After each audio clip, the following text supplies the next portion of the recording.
দর্শক, আপনাদের সকলকে সাদর আমন্ত্রণ তৃতীয় মাত্রা দেখবার জন্য আর সাম্প্রতিক নানা বিষয় নিয়ে কথা বলবার জন্য আমার আজকের অতিথি বসা আছেন সুনীল শুভ রায়। সুনীল শুভ রায় জাতীয় পার্টির প্রেসিডিয়াম সদস্য এবং জাতীয় পার্টির চেয়ারম্যান হুসেন মোহাম্মদ এরশাদের প্রেস অ্যান্ড পলিটিক্যাল সেক্রেটারি। আমার ডানে রয়েছেন নীলুফার চৌধুরী মনি, বাংলাদেশ জাতীয়তাবাদী দল বিএনপি দলীয় সাবেক সংসদ সদস্য। স্বাগত আপনার দুজনকে স্টুডিওতে। মিস্টার সুনীল শুভ রায়, আপনাকে দিয়ে শুরু করি। আধা সরকারি দল আধা বিরোধী দল, কথা অনেকের মধ্যে ওনারা তো বলেনি, অনেকে বলেন।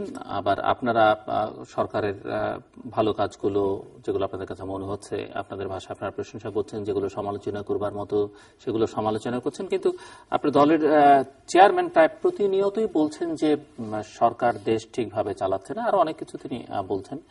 জনগণ ক্ষুব্ধ এই শাসনের ব্যাপারে এবং ভবিষ্যৎটা আপনাদের অর্থাৎ তার এবং তার দলের। উনি আবার প্রধানমন্ত্রীর বিশেষ দূত। আপনি একটু বলবেন যে এই যে নানা রকমের কথাবার্তা, আসলে কোন কথাটি সঠিক বা উনি আসলে কি মিন করছেন? আপনি প্রথমেই যে কথাটা বলেছেন যে আমরা আধা সরকারি আধা বিরোধী, এইখান থেকেই আমি শুরু করি যে আমরা আমাদের মতো রাজনীতি করি। আমরা আধা সরকারি আধা বিরোধী দল মোটেই নয়।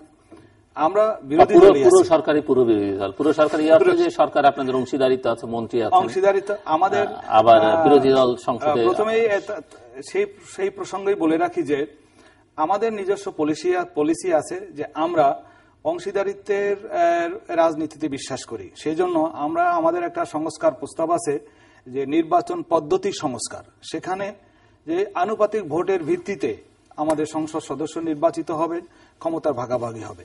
এইভাবেই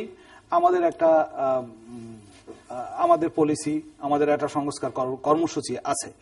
এখন সেখানে আমরাও যদি সরকারে যাই, তাহলে কিন্তু আমরা এই পদ্ধতি আরোপ করব যে যারা বিরোধী দলে থাকবে, যারা আনুপাতিক হারে তা যে সংসদ সদস্য পাবেন এবং তাদের মধ্যে থেকে যতটুকু ক্ষমতার অংশীদারিত্ব দেওয়ার দরকার আমরা সেটুকু দেব।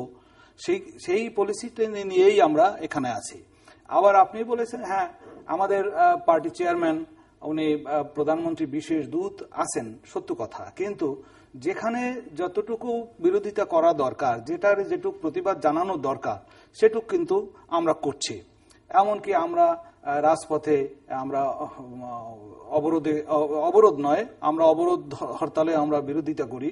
আমরা শান্তিপূর্ণ সমাবেশ করেছি, আমরা শান্তিপূর্ণ অবস্থান কর্মসূচি পালন করেছি।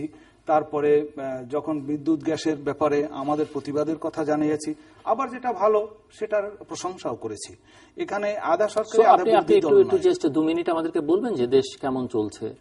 দেশ আমাদের দৃষ্টিতে দেশ যেভাবে চলা উচিত সেভাবে চলছে না। আমাদের কতগুলো আমরা যে জিনিসগুলো দেখে আসছি, যে ধ্বংসের রাজনীতি, সংঘাতের রাজনীতি, আমরা সবসময় এর বিরুদ্ধে কথা বলে আসছি। আমার পার্টি চেয়ারম্যান এখানে আসছেন, তার কাছেও আপনি প্রশ্ন করেছেন এবং তিনিও এই কথা বলেছেন যে আমরা সংঘাত ধ্বংসের রাজনীতিতে আমরা বিশ্বাস করি না, কিন্তু সেইটা কিন্তু চলছে সেইটা।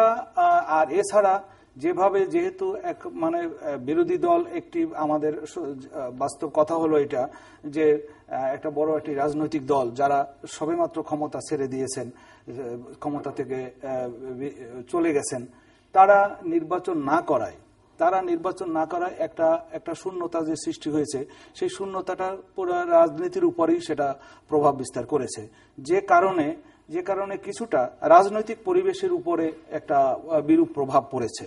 তারপরে একচেটিয়া সবকিছু হচ্ছে। একচেটিয়া আমাদের শক্তি সামর্থ্য অনুসারে আমরা যতটুকু বিরোধিতা করার সেটুকু করছি, যতটুকু দেশের জন্য কাজ করার সেটুকু আমরা করছি আমাদের সামর্থ্য অনুসারে। তবে সেক্ষেত্রে যদি সকল রাজনৈতিক দল যদি আমাদের অংশগ্রহণ করতেন বা আমরা সেইভাবে যদি গণতন্ত্রকে এগিয়ে নিতে পারতাম, তাহলে দেশের অবস্থা হয়তো এরকম থাকতো না। এখন কিছুটা রাজনৈতিক শূন্যতার বিরাজ করছে, কিন্তু পাশাপাশি একটা জিনিস যেটা কাজ করছে, কিছু ডেভেলপমেন্ট ওয়ার্কও হচ্ছে। বিশেষ করে পদ্মা সেতুর মতো কাজ, ঢাকা শহরের অবস্থা, ফ্লাইওভারের কাজ, এরকম কিছু উন্নয়ন কাজ আমাদের চোখে পড়ছে, যে কাজগুলোকে আমরা প্রশংসা করি। তারপরে যে অবস্থাটা বিরাজ করছে যে একচেটিয়া সবকিছু একচেটিয়া চলছে। নির্বাচনও, এই যে সিটি কর্পোরেশন নির্বাচন যেটা হয়ে গেছে সেটাও কিছুটা একচেটিয়া হয়ে গেছে। এই সব যদি না হতো, প্যারালাল যদি রাজনৈতিক কর্মসূচি চলতো সব দিক থেকে, তাহলে হয়তো এইরকম অবস্থাটা থাকতো না, দেশের অবস্থা আরেকটু ভালো থাকতো। ধন্যবাদ আপনাকে এবং যারা দেখছেন প্রত্যেককে রমজানুল মুবারক। রমজানের সিয়াম বাংলাদেশ সহ সমস্ত মুসলিম বিশ্বে পৌঁছাক। আসলে এমন একটা সময় এখানে এসেছি, রমজান মাসের সেই পবিত্রতা থেকে আসলে তিক্ততা বলতে বলতে আর বলতেও ইচ্ছা করে না। যারা শুনে, আমি শুধু বক্তাই না, আমি শ্রোতাও। হয়তো জিল্লুর ভাইয়ের এখানে বা অন্য জায়গায় মাসে একবার যাই আর শুনি 29 দিন। তো এই 29 দিন যে শুনতে শুনতে নিজেদেরই মনে হয় যে কানটা পচে যাচ্ছে, কোনো কিছুই লাভের লাভ আমরা করতে পারছি না, শুধু কথাই বলে যাচ্ছি। তো সেই জায়গা থেকে এসে আপনি ওনাকে যে কথাটা বলেছেন, দেশ কেমন চলছে, তো দেশ কেমন চলছে জনগণই জানে। আমি প্রথমেই রমজান মাসে তিক্ততার কথা বলতে চাই না, শুধু এটুকু বলবো, ওনার কথার খেই ধরে যে উনি এটুকু বলেছেন, ধ্বংসের রাজনীতি। ধ্বংসের রাজনীতি আজকে রাজনীতিটা কি খেয়ে ফেলেছে আমি বলবো। এবং এই যে একচেটিয়া ভাবে একজন মানুষ, একটা সরকার যা বলছে তাই হচ্ছে, মানে মানুষ বলতো আগে যে ইউনিভার্সাল ট্রুথ, যে মানুষ মৃত্যু হবে, এটাই ইউনিভার্সাল ট্রুথ। এখন দেখি ইউনিভার্সাল ট্রুথ এখন অনেক কিছুই হয়। সকালে যদি বলে একজন লোক যে এই কাজটা ওই করে নাই, দুপুরেই দেখা গেল না ওই মার্ডারটা করেছে, সো দ্যাট ওর বিচার হবে, সাথে সাথে ওর অনেক রকম কিছু হবে। কিন্তু প্রকৃত অর্থে যে যারা মার্ডার করলো তারা আইনের ফাঁক করে বের হয়ে গেল। এখন আমি মার্ডারের সাথে সাধারণভাবে তুলনা করলাম এই জন্য যে মৃত্যুর চেয়ে বড় কিছু বোধহয় আর কিছু নাই, যে মৃত্যুর পরে আর কোনো কিছুর হিসাব থাকে না একজন মানুষ যখন চলে যায়। বাংলাদেশটা ঠিক এই জায়গায় নজিরবিহীন গণতন্ত্র হরণ হচ্ছে এবং আমি জানি না আর কতকাল হবে। এই যে আপনি বললেন ওনাকে যে উনি আধা সরকারি দল আধা বিরোধী দল, আপনি প্রথম কথাই বলেছেন বাংলাদেশের গণতন্ত্র, বাংলাদেশের রাজনীতি, বাংলাদেশের সংসদ। এখন এই আধা সরকারি আধা বেসরকারি, আধা জনগণ আধা সংসদ, আধা রাস্তা আধা নর্দমা, এইভাবে চলছে। এই কারণে আমি বলছি, দুঃখের সাথে কথাটা বলছি, উনি একজন প্রবীণ রাজনীতিবিদ, উনি প্রেসিডিয়াম সদস্য, অবশ্যই ওনার পদটা অনেক বড়, কিন্তু উনি নিজেও বিবেকের কাছে অনেক কষ্ট পান যখন উনি দেখেন ওনার দলে কিছু লোক মন্ত্রী, কিছু লোক আবার বিরোধিতা করার জন্য দাঁড়াচ্ছেন, আবার কিছু লোক দলের একদিকে নেতার কাছে, আরেক কিছু লোক নেতার সাবস্টিটিউট যিনি তার কাছে। এখন এইভাবে নেত্রীর কাছে, হ্যাঁ সেটাই, আমি আসলে নেত্রী বললে সরাসরি বুঝানো হয়ে যায়। আমি নিজেও একজন নারী, আমি নারীদেরকে ছোট করতে চাই না এই জায়গাটা, একজন মানুষ হিসেবে বলছি, রাজনীতিবিদ হিসেবে, যে রাজনীতিটা কত ঠুনকো হয়ে গিয়েছে, যে রান্নাঘরে ঢুকে গেছে রাজনীতি। আবার রান্নাঘর থেকে, হ্যাঁ কিছু কিছু ইতিহাস আছে রাবড়ি দেবীর মতো, যে হাজবেন্ড জেলে গিয়েছে, তারপরে সে রান্না করতে করতে একসময় ভালো মুখ্যমন্ত্রী হয়ে গিয়েছে, সেটা অন্য হিসাব, দুই একটা এক্সাম্পল থাকে। কিন্তু সবাই যদি আমরা রাবড়ি দেবী হতে যাই তাহলে কিন্তু পৃথিবীটা এমন হতো না। তো সেই জন্য বলছি যে রাসূলুল্লাহ সাল্লাল্লাহু আলাইহি সাল্লাম এক মাকে তার সন্তানের মিষ্টি খাওয়া বন্ধ করার জন্য আগে নিজে নিজের নফসকে চেঞ্জ করেছেন, মিষ্টি খাওয়া বন্ধ করেছেন, কমিয়েছেন, তারপরে সেই ছেলেকে বলেছেন। তো এখানে প্রতিবাদ কে করবে? প্রতিবাদের কণ্ঠস্বরগুলো তো স্তব্ধ হয়ে গিয়েছে, কারণ প্রতিবাদ যিনি বা যিনারা করতে চান তারাই তো পরোক্ষভাবে আবার গলদঘরণ করে ফেলেন বা হয়ে যান। যেমন আপনি এই টেবিলটায় অনেককে আপনি মানে স্টার হিসেবে, সেলিব্রিটি হিসেবে আপনি সৃষ্টিও করেছেন অনেকটা, সেই তাদের মধ্যে অনেককে যখন দেখা যায় যে হাত ইশারায় অনেকেই কিন্তু কাবু হয়ে গিয়েছে, সারাদিন রামায়ণ পড়ে রাতে যদি কেউ বলে যে সীতা কার বাপ, তাহলে তো হয় না, তারাও চলে গিয়েছে। লোভ জিনিসটা এমন এই তৃতীয় বিশ্বের এই দেশটায় এমন ভাবে রূপ লাভ করেছে যে একটা স্বৈরাচার সরকার, একটা অবৈধ সরকার খুব সস্তায় পার পেয়ে যাচ্ছে আমাদের লোভের জন্য। আমরা সকালে একজনের সঙ্গে কথা বলি, রাতে আরেকজনের সঙ্গে কথা সাপ্লাই করি, কিংবা আমাদের এমন হয় যে এখানে তিনজন বসে আছি, আমরা কেউ কাউকে বিশ্বাসের জায়গাটায় আমরা ছুঁতে পারছি না। এত অবৈধ হলে, এত খারাপ হলে তো কোন দেশে পার পাওয়ার কথা না। আর এখানে বাংলাদেশের মতো দেশ যেখানে গণতন্ত্রের জন্য মানুষ বহুবার রক্ত দিয়েছে, সেখানে তো পার পাওয়ার কথা না। তো সেখানে বিরোধিতা কোথায়, মানে বিরোধী শক্তি কোথায়, বা এখানে আপনি যে দল করেন সেই দল কোথায়, বা দলের অস্তিত্বই আসলে কোথায়? আমি আপনাকে এই জায়গাটা, এই কথাগুলো কিন্তু আমি পরোক্ষভাবে বলছি। আপনি যে কথাটা বলছেন যে মানুষ তাহলে প্রতিবাদ করছে না কেন, আমার কিন্তু কথাটা ওই জায়গায়। আর প্রতিবাদ তো একদিনে হয় না, রেভলিউশনটা হয় 10 বছর 20 বছর। যেমন এরশাদ সাহেবের সময় কিন্তু রেভলিউশনটা 9-10 বছর হয়েছিল। তারপরে যে গণতন্ত্রের জন্য এক ধরনের রেভলিউশন হলো, তার আগের 4-5 বছরে সেটা রেভলিউশন বলে না, একটা নতুন দেশ অনেক সমস্যার মধ্যে। এরপরেও আবার 15-20 বছর পরে, আবার 20-22 বছর পরে আরেকটা 1-11 হয়েছে। সো এই জায়গাগুলায় আমরা মনে করি যে বাংলাদেশের মানুষ নরমালি শান্তিপ্রিয় মানুষ, আর রাজনীতিবিদ আমরা যারা, আমরা ধাপ্পাবাজ, অনেকটা সময় যেটা বলি সেটা করি না, আর যেটা করি সেটা বলি না। এই করি আর বলার মধ্যে যখন পার্থক্য দেখা যায়, একজন মানুষ না বুঝে যখন আমাদের কথা মালার ভেতরে ঢুকে যখন সে আপনার আমাদের হয়ে কাজ করে, তারপরে যখন কিছুদিন যাওয়ার পরে কাছে আসার পরে যখন দেখে যে এই আমি আর সেই আমি এক আমি না, তখন সেও হতাশ হয়, তারও আর জোরটা খুঁজে পায় না। কিংবা এমন হয় যে রাজনীতিটা যখন এই বিশ্বায়নের, এই বিজ্ঞানের যুগে আপনার যখন ইন্টারনেট এত বেশি ফাস্ট, সেই জায়গায় যখন একজন মানুষ ফেসবুকেই অনেক কিছু করে, তখন মনে করে পায়ে হেঁটে এসির বাতাস ছেড়ে হেঁটে যেয়ে কি করব। কিন্তু এইটা প্রত্যেকটা রেভলিউশনের জন্য ডু অর ডাই, হয় বেঁচে থাকো না হয় মারা যাও। আমরা যুগ যুগ যাবত ইতিহাস তাই বলেছে। কিন্তু এখন সারা বিশ্বের সাথে তাল মিলিয়ে বাংলাদেশের মানুষগুলো এত বেশি আরামপ্রিয় হয়ে গিয়েছে যে আমি এটা কোনো দলকে মেনশন করছি না। আরামপ্রিয়তা এক জিনিস, আরেকটা হচ্ছে যে আপনার যখনই আরামপ্রিয়তার কথা আসে তখনই লিগ্যাল ইলিগ্যালের কথা আসে, যখনই লিগ্যাল ইলিগ্যালের কথা আসে তখনই আপোষহীনতার কথা আসে, আপোষকামিতার কথা আসে। এই আপোষকামিতার কথা যখন আসে যে আমাকে এসি ছেড়ে জেলে থাকতে হবে, আমাকে রিমান্ডে যেতে হবে, আমাকে ডান্ডা বেরিয়ে পড়তে হবে, তার চেয়ে কি হবে আমার বাচ্চাদেরকে।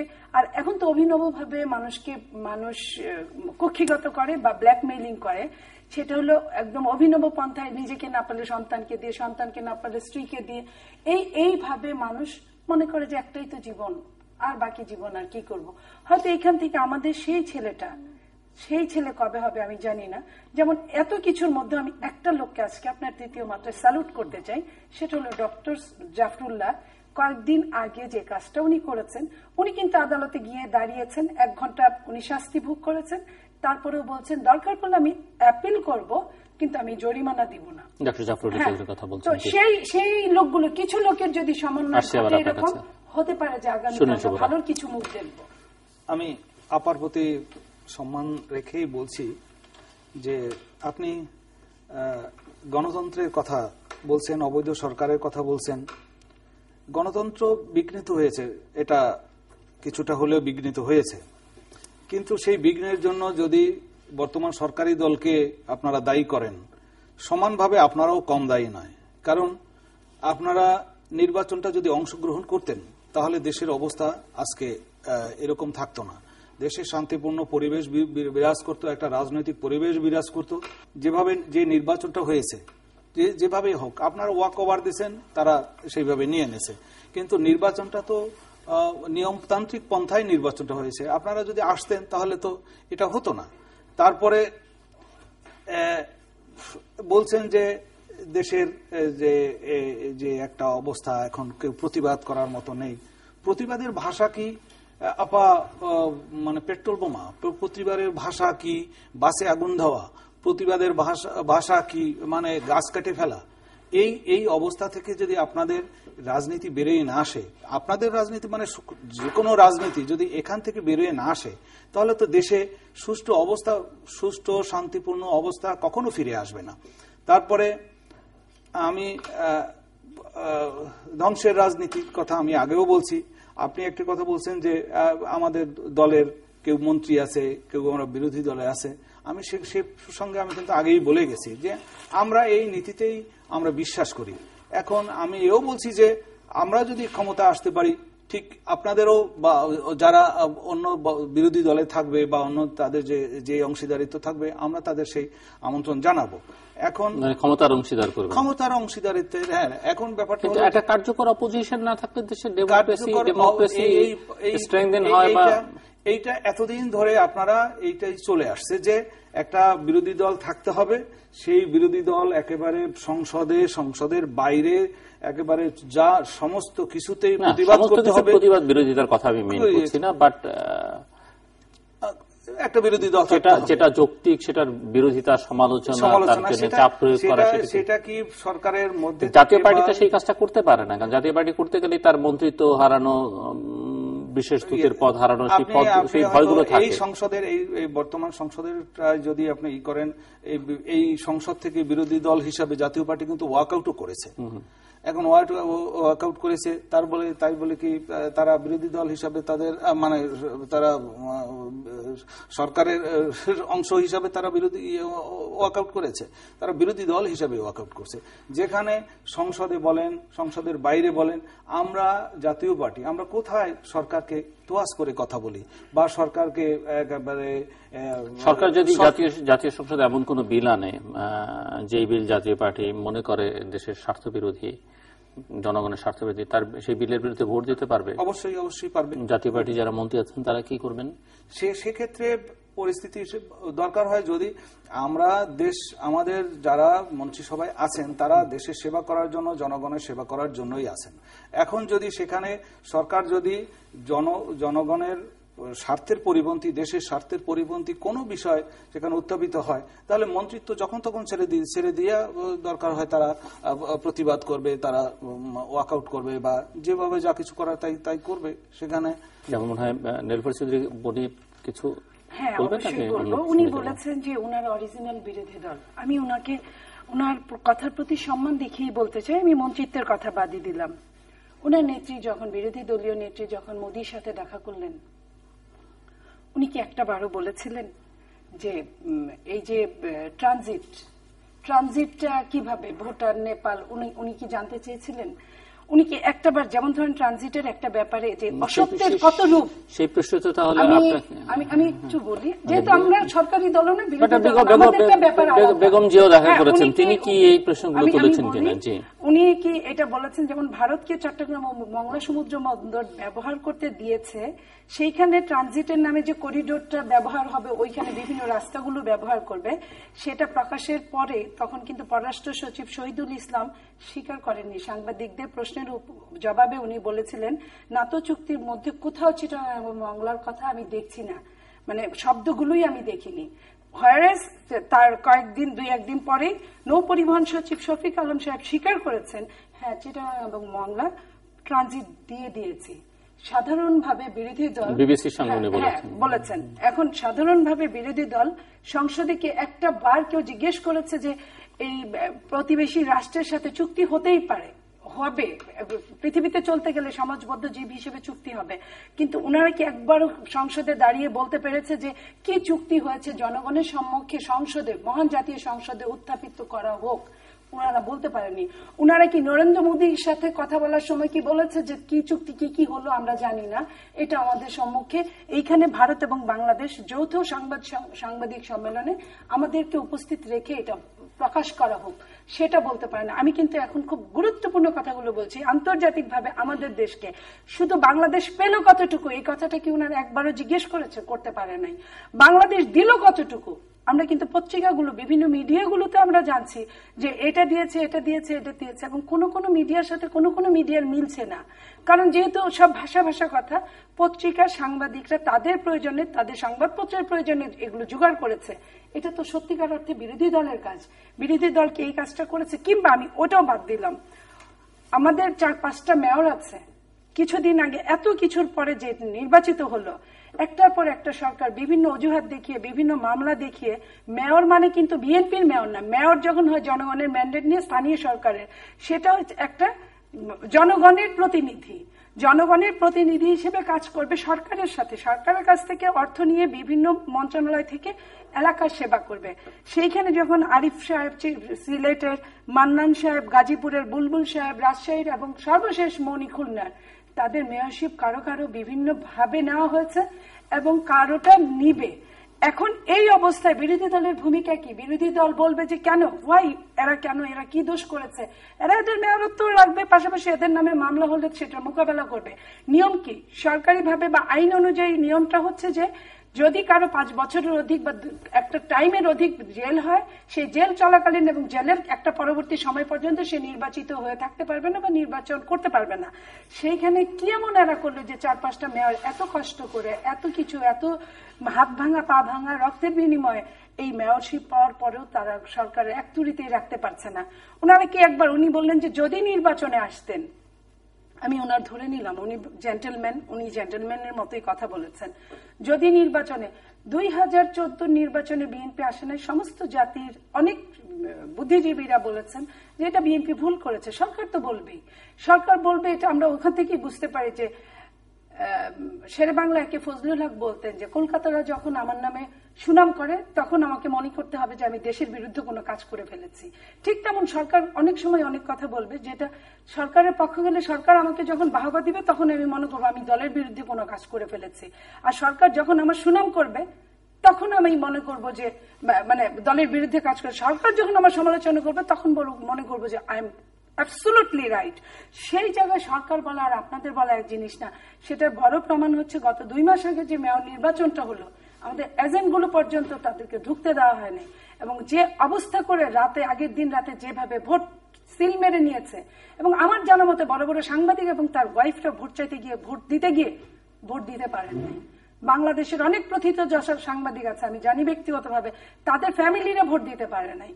তো সেইখান থেকে প্রমাণ হয় তারপরেও কিন্তু নিশ্চুপ, অনেকটা এরকম সেই রাক্ষসের গল্পের মতো যে মা বাবারা ছোটবেলা যে বলতো রাজা বাদশার গল্পের শেষে কি হতো, একটা লাইন কমন থাকতো, অতঃপর তাহারা সুখে শান্তিতে বসবাস করিতে লাগিল।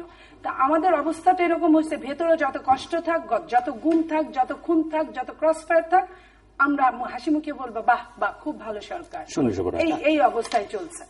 আমি প্রথমেই মোদির সাথে সাক্ষাতের প্রসঙ্গটা বলছি আপা, আপনার প্রতি আমি আবারও সম্মান দিয়েই বলছি যে নরেন্দ্র মোদীর সাথে বিরোধী দলীয় নেতার সাক্ষাৎ হয়েছে, জাতীয় পার্টির একটা প্রতিনিধি দল সে সাক্ষাৎ করেছেন, সেখানে দুজনের মধ্যে কথা হয়েছে। কি কথা হয়েছে সেটা কিন্তু প্রকাশিত হয়নি। একইভাবে বেগম খালেদা জিও দেখা করেছেন, 15 মিনিট এক্সক্লুসিভ সাক্ষাৎ হয়েছে। তাদের মধ্যে কি কথা হয়েছে সেটাও কিন্তু বলা হয়নি। নিশ্চয়ই এখানে কি বলা হয়েছে সেগুলো আমরা মানে আমাদের নেতৃবৃন্দ দ্বারা তারা যেটুক বলার সেটুক বলেছেন, আর যেটুক বলা যায় না সেটুকু হয়তো প্রকাশ্যে বলেননি। কিন্তু সাক্ষাৎ একইভাবে আপনাদের থেকেও সাক্ষাৎ হয়েছে, জাতীয় পার্টির পক্ষ থেকেও সাক্ষাৎ হয়েছে। কিন্তু আপনাদের যেটা বলছে তারা কি আপনারা কি বলেছেন তা কি প্রকাশ করে দিয়েছেন? একইভাবে আমরাও হয়তো সেটা প্রকাশ করিনি। তারপরে সিটি নির্বাচনে মেয়রদের এবং চুক্তির প্রসঙ্গ 22টা চুক্তি হয়েছে, চুক্তিটা পত্রপত্রিকায় প্রকাশিত হয়েছে, আমরা দেখেছি, জেনেছি। এখন কি প্রাপ্তির বিষয়টা আমি সে প্রসঙ্গে আসি, তার আগে আমি একটি কথা বলে রাখি, সিটি নির্বাচন প্রসঙ্গ। এবারে যে সিটি নির্বাচন হয়েছে, আমি প্রথমেই বলেছি এই নির্বাচনটা আমাদের যথোপযুক্ত নির্বাচন বলে আমি মনে করি। একচেটিয়া নির্বাচন হয়েছে, এটা হয়েছে ফাঁকা মাঠে গোল দেওয়ার মতন। তার আগে যে সিটি নির্বাচনটা হয়েছে, সাদেক হোসেন ফাঁকা মাঠে গোল দেওয়ার মতো বলছেন কেন? কারণ মাঠে তো ওনারা ছিলেন, আপনারা ছিলেন না, ওনারা তো, আমি সে কথা বলছি, আমি আসছি সে কথায়। এর আগের যে নির্বাচনটা, সেবার বিএনপি আওয়ামী লীগ তাদের ওয়াক ওভার দিয়ে দিয়েছে, অর্থাৎ নির্বাচনের জন্য সাদেক হোসেন খোকা সাহেব মানে ওয়াক ওভার পেয়ে উনি সিটি কর্পোরেশন মেয়র নির্বাচিত হয়ে আসছেন। এবার ওনারা নির্বাচনে নামলেন, কিন্তু 10টা-11টা নাগাদে নির্বাচন থেকে আপনারা প্রত্যাহার করে আনলেন। কি হতো না হতো দেখা যেত, শেষ পর্যন্ত থাকলেন না। এখন যখন আপনারা মাঠ ছেড়ে চলে আসছেন, তখন খোলা মাঠে ওনার সমানভাবে গোল দিয়ে দিচ্ছেন।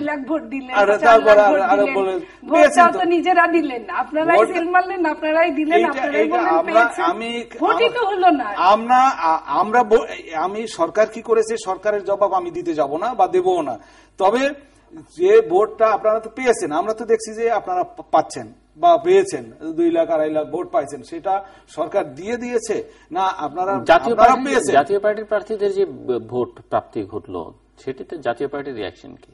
জাতীয় পার্টি আমরা সেটার উপর রিঅ্যাকশন আমরা দেখিনি, বাট আপনার কাছে একটু শুনি, আপনি তো বলতে পারবেন।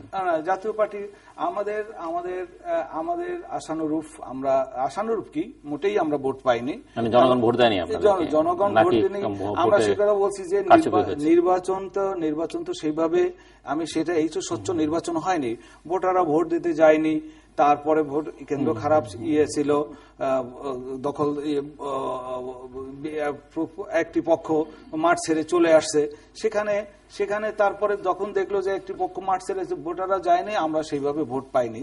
তবে তারপরেও আমাদের যদি কমিশনার এমন একটা হয়েছে, আমাদের যে কমিশনার ভোটগুলো যদি যোগ করা হয় তাহলে 2 সিটি আমাদের লাখের উপরে কমিশনার ভোট পেয়েছে। সেই ভোটগুলো যদি আমাদের দলীয় কমিশনারকে বা কাউন্সিলর যে ভোটটা দিয়েছে সেইটা যদি মেয়র হতো তাহলে সমান সংখ্যক ভোট আমরাও পেতাম, কিন্তু সেটা আমরা পাইনি, সেটা আমাদের দেখানো হয়নি। আমি তো বলছি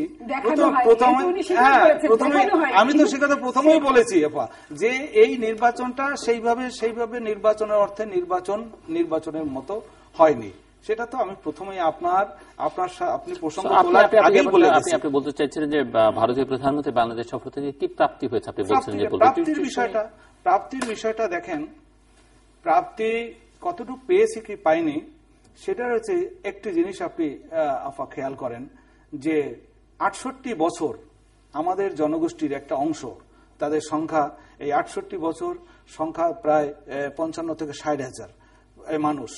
এরাই 68 বছর আমাদের নাগরিক সকল সুযোগ সুবিধা থেকে তারা বঞ্চিত ছিল। তারা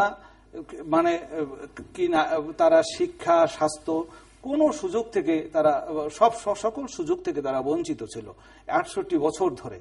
তারপরে আমি তাদের একটা অবস্থার কথা জানি, একবার তারা রংপুরে একটা সমাবেশে আসছিলেন, আমাদের পার্টির চেয়ারম্যান সেখানে প্রধান অতিথি ছিলেন। ওই ছিটমহলবাসীদের একটা সমাবেশ, তারা বাংলাদেশের নাগরিকত্ব চায়, সেইভাবে 1000 লোক তারা রংপুরে সমবেত হয়েছিল এবং জীবনে তাদের বাসে করে আসছিলেন এবং জীবনে তারা এসে আমিও সেখানে উপস্থিত ছিলাম। তারা বলছেন যে বাস এই প্রথম বাসে উঠলো, এই প্রথম জীবনে এসে তারা বড় বড় রাস্তা দেখছে, তারা বৈদ্যুতিক আলো দেখছে। তো এসে তারা অন্য জগতে মনে হচ্ছে যে একটা জগৎ থেকে বেরিয়ে এসে আরেকটা জগৎ, যে মুক্ত জগতে প্রবেশ করছে। তারা চিড়িয়াখানায় যাচ্ছে, এখানে আছে যা জীবনে কখনো দেখে নাই। তো সেদিনকার আমিও ওখানে ছিলাম, তাদের সাথে কথা বলে বুঝলাম যে এরাও আমাদের নাগরিক, অথচ কত বঞ্চনা তাদের, কত বঞ্চিত জীবন।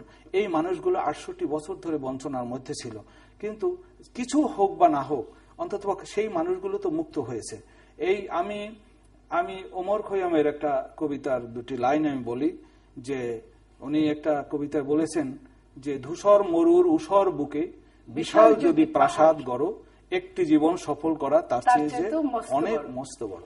তো অন্তত ওই 55,000 জীবন তো সফল হয়েছে, কিছু পারিনি, কিছু পাওয়া গেল কি না গেল, অন্তত এই মানুষগুলো যে এই যে মুক্ত জীবনে ফিরে আসলো, তারা নাগরিক অধিকার পেতে যাচ্ছে, সুস্থ স্বাভাবিক জীবনে তারা ফিরে আসতে পারছে, স্বাস্থ্য, শিক্ষা সকল, এটা কি কম প্রাপ্তি? এই প্রাপ্তিটা তো অন্তত হয়েছে। আমার স্বাধীনতা হরণ করে 56,000 বর্গ মাইলের বদলে যদি কেউ ছিটমহল দেয়, অবশ্যই ছিটমহল ভালো, আমরা খুব এটা বলছে যে 56,000 বর্গ মাইল স্বাগত জানাই। এই যে আপনি ধরেন, আমি এক পক্ষ কিছু হয় না, যেমন ধরেন ভারত যেটা করেছে, তারা ট্রানজিটের নামে করিডোর নিয়েছে। করিডোর এবং ট্রানজিটের মধ্যে যে পার্থক্যটা, সেটা হলো যে একটা রাষ্ট্রের গাড়ি ঘোড়া ঘুরে ওই রাষ্ট্রে ঢুকলে সেটা হয় করিডোর। আপনি বলছেন, আপনার দলকে বলছেন। আমি ব্যক্তি মানুষ হিসেবে কথা বলি, আমি যখন দেখি যে যদি ডাক শুনে কেউ না আসো তবে একলা চলো রে, তার মানে আমি অবশ্যই ভারতকে অপছন্দ করি সেটা বলছি না। প্রতিবেশী এবং মা বাবা এদেরকে চেঞ্জ করা যায় না, এরা থাকবেই। তবে আমার একটা আলাদা নীতি আছে, যদি আমি সভরেন্টি যদি আমার থাকে, আমার সভরেন্টি নিয়ে গিয়ে যদি কেউ একটা ছিটমহল দেয়, যে ছিটমহল শুধু আমরা একাই পাইনি, তারাও পেয়েছে।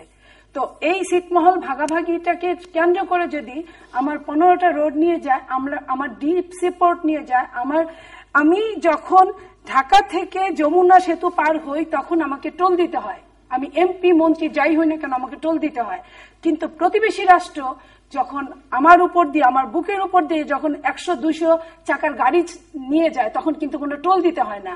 এটার নাম যদি ভালোবাসা, 68 বছরের ভালোবাসা, আমি ওই ভালোবাসাকে ধিক্কার জানাই। আমি চাই না সেই ভালোবাসা। যে ভালোবাসা আমার হাতটাকেই অকেজো করে ফেলবে, আমি সেই ভালোবাসা চাই না। আমি করিডোর আর ট্রানজিটের মধ্যে ছিলাম। ভুটান, নেপাল এটা তো ইন্ডিয়ার একটা করদ রাষ্ট্র, একটা আরেকটা মুখ্য রাষ্ট্র, যেটা মুখ্যমন্ত্রীর মতো। বার্মা তো বার্মার সেটা আলাদা। বার্মাতে আপনি কোথায় পাবেন? আপনাকে কানেক্টিং এর মধ্যে বার্মা নেই। আচ্ছা, সিকিম, ভারত, নেপাল, আপনি জানেন কিনা আমি জানি না। ভারত আর নেপাল, নেপালে যদি আপনি যান কখনো বেড়াতে, আপনি ওদের হেলিকপ্টারে এক স্টেট থেকে আরেক স্টেটে যাবেন, কাকরভিটা অথবা ইসে থেকে আপনি কাঠমান্ডুতে যাবেন, আপনার জন্য আমার জন্য হলো হেলিকপ্টারের ভাড়া 10,000 রুপি। ইন্ডিয়া এবং নেপালের জন্য সেখানে ভাড়া হলো 2,500 রুপি। ওইখানে রুপিতে কাজ চলে, সেটা মানে ওই দেশকে পেটের মধ্যে ঢুকে গিয়েছে। সেটার সঙ্গে বাংলাদেশে এখনো রুপিতে কাজ চলে না। বাংলাদেশে একজন পর্যটকের জন্য টিকিটের যে দাম, জাদুঘরে গেলে আমার জন্য সেটা। ইন্ডিয়া আপনি যান, ইন্ডিয়ার যে কোনো পর্যটন জায়গায় যাবেন আপনি, তাদের জন্য 10 টাকা, 10 রুপি, আমাদের জন্য 250 থেকে 500 রুপি। তো সেইখানে তাদের কাছে তারা হলো আপনার ব্রাহ্মণ, আমরা নমশূদ্র, আমাদের জন্য আলাদা আইন। কিন্তু আপনি যাই কি সেই আইনটি অ্যাপ্লাই করতে পারবেন? আপনি ইন্ডিয়ার ভিসার জন্য দাঁড়ান, আপনাকে কতটুকু কষ্ট পোহাতে হবে, আপনাকে দিবে কি দিবে না। আপনি যদি অসুস্থ আপনার ওয়াইফ হয়, আপনার ওয়াইফকে হয়তো দিল, আপনাকে আটকে দিল। এরকম এরা অহরহ করে। বাট ওরা যখন এইখানে আসে আমরা কিন্তু তাদেরকে নমনম করি, তাদের জন্য কিন্তু আমরা প্লেনটাকেও ডিলে করায় রাখি। এরকম অনেক হিসেব আছে। এই জন্য আমি বলি, শোনেন, সমানে সমানে বন্ধুত্ব হয়, ছোট বড় মিলে হয় না। কিন্তু রাষ্ট্র যত ছোটই হোক না কেন, পাশের রাষ্ট্র, তারা যদি মনে করে যে তারা পুরানো রাষ্ট্র, বড় দাদা, সেইখানে ছোটদের মতো তারা বলবে। মোদী সাহেব এসে বলতে পারতেন, বাংলাদেশের লক্ষ লক্ষ কোটি কোটি মুসলিম আছে যারা দাড়ি টুপি আছে, মুসলমান মানে থাকবে, আপনার বাবারও আছে, আপনি সরি উনার বাবার আছে, আমার বাবার আছে বা দাদার আছে, থাকবে। কিন্তু সেই দাড়ি টুপিওয়ালা মানুষগুলো কিন্তু মোদীকে একটা বার অসম্মান করে নেই, বলে নাই যে 2001 সালে আপনি 2-2.5 লোক মুসলিমকে আপনি মেরে ফেলেছেন কেন। সম্মানটা আমরা এতটা আতিথ্য পরায়ণ যে আমরা বলিনি। কিন্তু আপনি দেখবেন যে দেশনেত্রী বেগম খালেদা জিয়া বলেছিলেন, ট্রানজিট বন্ধুত্ব নয় দাসত্ব, এটা কিন্তু উনি বলেছেন। উনি দেখা করতে গিয়েছেন, পাশের দেশের একজন রাষ্ট্রপ্রধান আসছে, ওনার সঙ্গে দেখা করবেন। উনি 3 বারের প্রধানমন্ত্রী ছিলেন, এটাই স্বাভাবিক। কিন্তু নিজের জায়গা থেকে বলেছেন, উনি যে কথাটা বলেন, নরেন্দ্র মোদী এগুলো কোনো কিছু মিন করেন না, আগে পরে কিন্তু কিছু ছিল না। কি কথা হয়েছে সেটা 1 নাম্বার হলো, খালেদা জিয়া ডার্কে আছেন। শেখ হাসিনার সরকার তো প্রকাশই করে নাই কি কি দিলেন আর নিলেন, শুধু দিলেনই না নিলেন সেটা তো প্রকাশ করে নাই। আর আন্দাজের উপর একজন উপর লেভেলের কোনো মানুষ কথা বলতে পারে না। তারপরে যখন উনি চলে যাওয়ার পরে জানলেন, তারপরে উনি কি বলেছেন যে এই যে এটা দাসত্ব, প্রতিবেশী দেশের সাথে দাসত্ব নয়, সমতার ভিত্তিতে বন্ধুত্ব চাই। উনি সমতার ভিত্তিতেই বন্ধুত্বের কথা বিএনপি স্ট্র্যাটেজিতেই আছে, যখনও ছিল যে আমরা কারো দাসত্ব চাই না, আমরা বন্ধুত্ব চাই, প্রভুত্ব চাই না, বন্ধুত্ব চাই। তো সেই জায়গায় আমি বলবো যে আপনি বলেছিলেন যে 15 মিনিট কথা হয়েছে আপনাদের নেত্রীর সাথে, কি কথা হয়েছে জানেন না, এটা কিন্তু একটা আলাদা সৌজন্যতা। সেটা নিয়ে আমি কথা বলছি না। একজন বিরোধী দলীয় নেত্রী, পার্লামেন্টারিয়ান বিরোধী দলীয় নেত্রী, উনি এই কথাটা বলবে, এটাই স্বাভাবিক। উনি প্রকাশ্যে কথা বলবে, যেটা আলাদা কি কথা হলো সেটা যার যার রাজনীতির একটা স্ট্র্যাটেজি থাকে। সেটা নিয়ে আমি খালেদা জিয়ার সাথে যে কথা হয়েছে সেটাও আমরা জানি না, রওশন এরশাদের সাথে কথা হয়েছে সেটাও জানি না, শেখ হাসিনার সাথে আদৌ কি কথা হয়েছে সেটাও আমরা জানি না। তো সেটা নিয়ে আমরা কথা বলতে চাই না। আমরা যে কথাটা ওপেন, জনগণের জন্য, সংসদের জন্য, এই 18 কোটি মানুষের জন্য, কিংবা ভারতের জন্য, একটা তিস্তার পানির একটা অংশও তো দিতে পারে নাই। মমতা মুখার্জি আগের দিন আসছে, নাটকের উপর আমরা নাটকই দেখেছি, আমরা অন্য কিছু আমরা পাইনি। মমতা ব্যানার্জি তো এখন এটার জন্য আমরা বলতে পারি যে আমরা অবশ্যই বলবো না যে নরেন্দ্র মোদীকে অপছন্দ করি, সোনিয়া গান্ধীকে অপছন্দ করি, বা আমরা কাউকেই অপছন্দ করি না। আমরা আমাদের ঋণের কথাও মনে রাখতে চাই, কিন্তু আমাদের সভরেন্টির সাথেই রাখতে চাই। আমাদের সভরেন্টি বিসর্জন দিয়ে আমরা রাখতে চাই। বেগম খালেদা জিয়াও কিন্তু ওখান থেকে বের হয়ে এসে উনি ওনার সন্তোষের কথাই বলছেন, উনি খুশি অভিনন্দনও জানিয়েছেন। আপনারা আমার জানা মতে আপনারা এই নরেন্দ্র মোদীকে অভিনন্দন জানিয়েছেন, তার সফরকে অভিনন্দন জানিয়েছেন, তার চুক্তিকে অভিনন্দন জানিয়েছেন, সবকিছুকে তারা অভিনন্দন জানিয়েছেন। তবে এখন বলছেন যে আপনারা অভিনন্দন জানিয়েছেন ওভারঅল, সেইটাই আমরা আমাদের দলীয় এখন সরকার কি করেছে প্রকাশ করে না কেন আমি তার জবাব দিতে যাব না, কারণ আমি তো সরকারের লোক না, সরকারি ভাবে আমি করব না। তবে আমরা যেটা মানে ভারতের সাথে যে বিষয়গুলো অমীমাংসিত যে বিষয়গুলো নিয়ে আমাদের অবস্থান সম্পর্কে আমাদের অতীতের কথাও আমি একটু প্রকাশ করি যে তিস্তা প্রসঙ্গে প্রথম প্রতিবাদ, প্রথম দাবি দেওয়া মনে হয় জাতীয় পার্টির পক্ষ থেকে করা হয়েছে। জাতীয় পার্টির পক্ষ থেকে লং মার্চ, আমরা তিস্তা অভিমুখে বিশাল লং মার্চ করেছি। তারপরে আমাদের ওদিকে সিলেটের নদীটার যে এটা মোহরীর ব্যাপারে ওখানে আমরা লং মার্চ করেছি। ফেনী নদীর জন্য, ফেনী নদীর ন্যায্য হিস্যার জন্য আমরা লং মার্চ করেছি।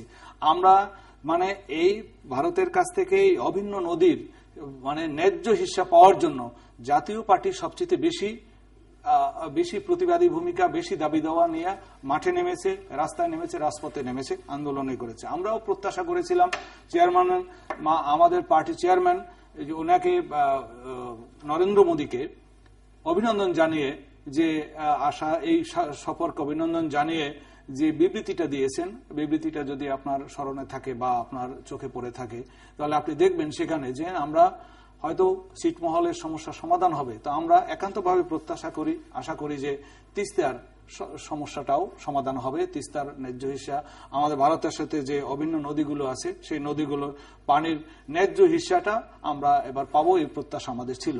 সেদিক থেকে আমরা কিছুটা হতাশ হয়েছি। তারপরেও এটি কথাটি যে আমরা ছিটমহল যে বিনিময়টা, সেইটাকে আমরা বড় গুরুত্বের সাথে দেখেছি। ছিটমহলে আমরা এই করে 10,000, আমি একেবারে অ্যাকুরেট ফিগারটা বলছি না, যে 10,000 একর আমরা লাভবান হয়েছি, এটাই বা কম কথা খেয়েছে।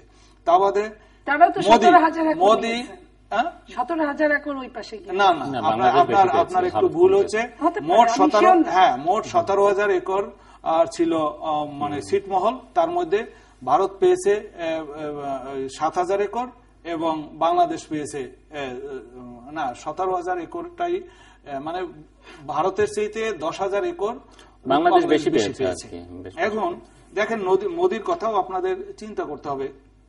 যার মাইথোলজি বলে এবং যে বিনা যুদ্ধে নাহি দেব সূচাগ্র মেদিনী, সেই দেশের সেই নীতিতে বিশ্বাসী একজন সরকার প্রধান, একজন প্রধানমন্ত্রী, তিনি তার দেশে মানে সকল দলের সম্মতিতে তাদের দেশের সংবিধান সংশোধন করে সার্বভৌমত্ব বিনিময়ের মাধ্যমে বাংলাদেশকে 10,000 একর জায়গা বেশি দিয়ে দিছে। না, আপনি 17,000 যদি আপনার হিসাব মতো 10,000 বেশি দিলে তাহলে কি 10,000 এটা আসলে অ্যাকুরেট আপনি জানেন না, আমার কাছে ফিগারটা আছে। আমরা শেষের দিকে শেষ করতে হবে। বাংলাদেশ বেশি পেয়েছে, বাংলাদেশ 10,000 একর বেশি পেয়েছে। এই বিষয়টা তারপরেও আরো একটু মানে আমরা ইতিবাচক দিকে আমরা এই জন্য চাই যে মোদী যে কাজটি করে গেছেন সেটি তার পূর্ববর্তী সরকারের প্রটোকলটাকে উনি সম্মান করে এইটাকে বাস্তবায়ন করেছে। এইটা কি আমাদের দেশে কি এটা কি কল্পনাও করতে পারি যে বিরোধী দল সরকারি দল এইরকম ভাবে মিলে একটা দেশের সংবিধান সংশোধন, গণতন্ত্র শক্তিশালী গণতান্ত্রিক সংস্কৃতি চর্চা। আমরা 1 মিনিটে শেষ করতে হবে আপনাকে। তাদের পররাষ্ট্র নীতি আছে, তাই সরকার চেঞ্জ হয়, নীতির চেঞ্জ হয় না। আমাদের সরকারের সাথে একটি কথা সবকিছুরই চেঞ্জ হয়। উনি কিন্তু একটি কথা বলে গেছেন যে আমার উপর বিশ্বাস রাখেন, এই সমস্যাগুলোর সমাধান হবে। আমরা সেটার উপরে আমি আশা করি আমাদের, আমি যেহেতু শেষ করবো সেই জন্য আমি শেষে আসছি, আশা করি ভারত আমাদের দিকে প্রতি সৎ প্রতিবেশীমূলক সুলভ আচরণ করে আমাদের যেসব সমস্যা আছে আজ তাদের কাছে প্রত্যাশা আমাদের কিছুই দিয়ে যায় নাই। এটাই হলো চিরন্তন সত্য। এই পর্যন্ত দেওয়ার পরে আমরা বলতে পারবো। আপনি যেহেতু না বিরোধী দল না সরকারি দল, এই জন্য আপনার এই কথা, আমি এই কথা কিন্তু কোন জায়গায় কথা বলবেন, কারণ আপনারা বলতেই পারেন নাই, সেইখানে চাইতেই পারি না, বলতেই পারলাম না, আপনারা বিধ্বস্ত তথাকথিত বিরোধী দল, বিরোধী দল মানে কি চেয়ার ভাঙা, বিরোধী দল মানে সংসদে এরকম গরমটাও যদি বিরোধী দলে ওইখানে হইতেন আমি খুশি হইতাম। দেখে শিখে গরম কিভাবে হয় আমাদের দেখে শিখে। সামনের দিনে যদি পারেন আপনাদের যিনি নেতা, যিনি চিফ, উনি যে কথা বলেন সেটা রাখতে পারেন না, যেটা করেন সেটা বলেন না। তো এই জন্য এখন যদি উনি যেহেতু আপনারা স্বপ্ন দেখেন কিন্তু আপনারা আগামীতে আসবেন, দর্শক আমরা অনুষ্ঠানের শেষ প্রান্তে দ্বিতীয়বাদ সম্পর্কে আপনারা লিখতে পারেন ডাকে, ইমেলে, SMS এর মাধ্যমে, ইন্টারনেট আমাদের অফিসিয়াল ওয়েবসাইট অথবা সোশ্যাল মিডিয়াতে যে সকল দিয়েছে সেই সব পেজে আপনারা আপনাদের মতামত রাখতে পারেন। আর আপনাদের মতামত আমাদের অনুষ্ঠান তৃতীয়মাত্রা আপনি দেখতে পাবেন প্রতি বৃহস্পতিবার আর শুক্রবার বাংলাদেশ বাংলা দুটো, বুধবার দুটো সারা ঘটবে, শুক্রবার 5 মিনিটে দেখবার আমন্ত্রণ। নীলুফার চৌধুরী মনি এবং সুনীল শুভ রায়, অসংখ্য ধন্যবাদ আপনাদের দুজনকে। শেষ করছি আমি।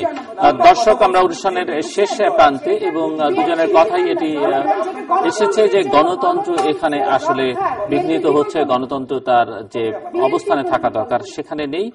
সেজন্য আসলে প্রধানত রাজনৈতিক দলগুলোরই মুখ্য ভূমিকা পালন করা উচিত। যদিও এখানে আলোচনা এসেছে যে মানুষ এখন অনেকটা ভোগবাদী বা মানুষ নিজের অধিকার সচেতন না, বা অধিকার সচেতন হলেও সেটি পক্ষে বা অধিকার রক্ষার জন্য মাঠে নামছে না। কিন্তু কাজটা কিন্তু মূলত রাজনৈতিক নেতৃত্বের, রাজনৈতিক দলগুলোর।